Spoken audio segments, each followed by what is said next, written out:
Hi friends, good message. Family కోసం చిన్న topic. నేను సెక్సీ స్టార్ని కదా, సెక్సీగా ఒక చిన్న మెసేజ్, ఓకేనా? ఏంటి అంటే, కుటుంబ వ్యవస్థలో అంటే ఒక ఫ్యామిలీలో అంటే ఒక ఇంట్లో, ఓకే, భార్యాభర్తలు మాట్లాడుకునేటప్పుడు భార్య ఏదైనా చెప్తే మౌనంగా భర్త వినాలి. భర్త ఏదైనా చెప్తే దాన్ని అబ్జర్వ్ చేస్తూ భార్య కూడా వినాలి.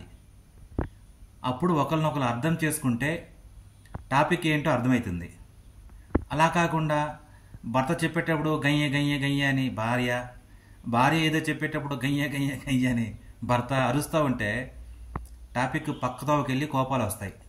అట్లా కోపాలు తాపాలు రాకుండా ఉండాలి అంటే ఒకరినొకరిని అర్థం చేసుకొని మాట్లాడుకుంటేనే చాలా బాగుంటుంది.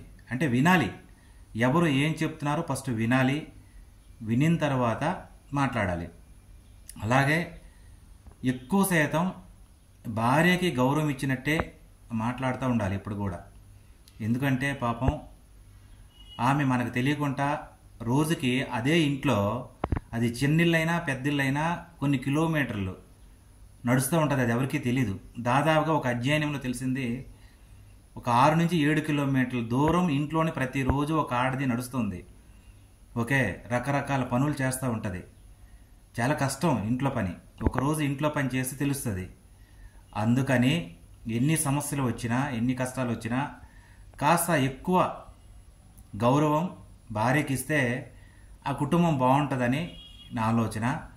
భర్త బయట ఎన్ని సమస్యలు ఉన్నా ఇంటికి వచ్చి ఇవన్నీ మర్చిపోయి ఒక చిన్న హెల్పింగ్ భార్యకు చేయటం, లేకపోతే ఆమె ఏదైనా కోపంగా ఉన్నప్పుడు కొంచెం తగ్గడం చేస్తే సాధ్యమైనంత వరకు ఆ ఇల్లు చాలా హ్యాపీగా ఉంటుంది.